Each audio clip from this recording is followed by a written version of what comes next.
c'est une exploration d'un été adolescent, un moment où tout est très... la joie est très joyeuse, l'ennui est très ennuyeux. Et donc il y a de ça dans Sexy Summer.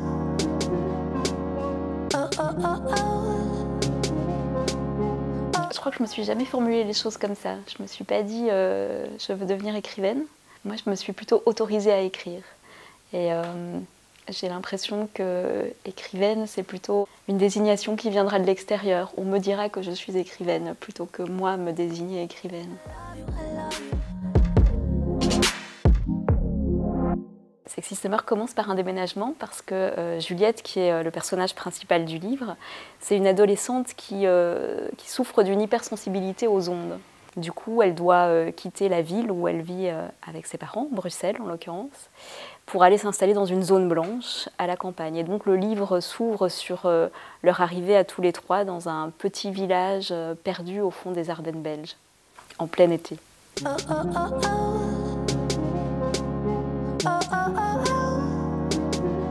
J'ai une idée de fin, mais ce ne sera pas forcément la fin. Parce que le livre, j'ai parfois la sensation que le livre s'écrit à travers moi. Une fois que les personnages sont suffisamment consistants, ils ont comme une espèce de vie propre qui les amène à quelque chose et qui les conduit vers une fin. Je ne suis pas surprise si la fin n'est pas celle que j'avais imaginée au départ, c'est même plutôt bon signe, je crois.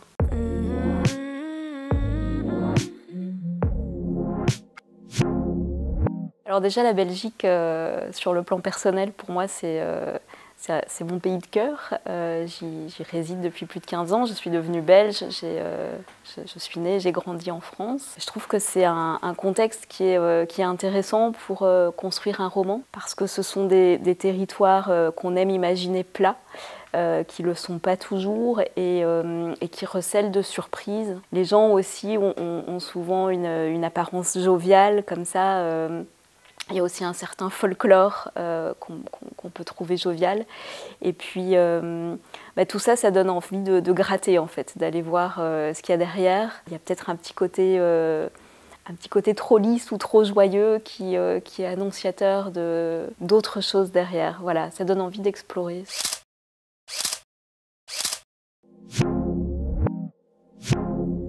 Pas évident de donner des conseils, mais en tout cas, moi, il y a un conseil, entre guillemets, qui m'est tombé dessus et qui m'aide beaucoup. C'est Stephen King, dont je ne suis pas proche de l'univers littéraire et que je lis d'ailleurs assez peu, mais il a écrit un livre sur l'écriture, j'ai oublié son titre. Et il donne ce conseil aux auteurs, il dit « Kill your darlings », c'est-à-dire tuez vos chéris.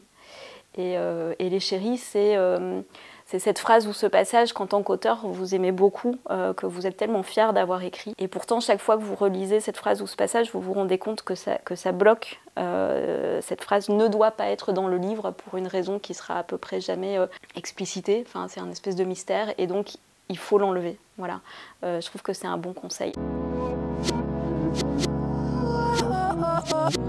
Quand j'écris un livre, je me nourris, enfin je surnourris l'univers que j'ai envie de créer.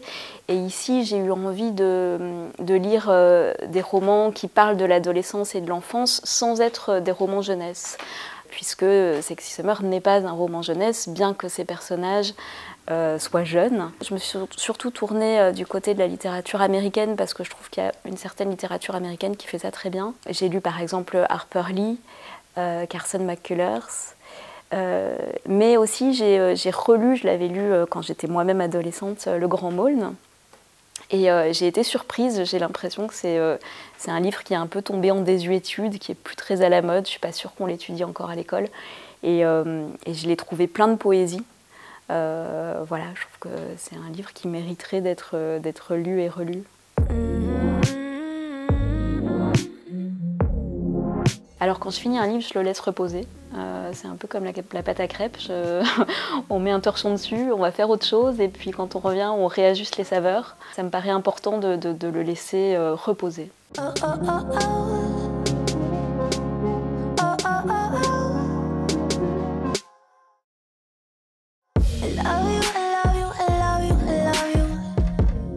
Parce qu'il y a quand même un petit côté tadam. Enfin, ça me reviendra quand je serai dans le train en fait.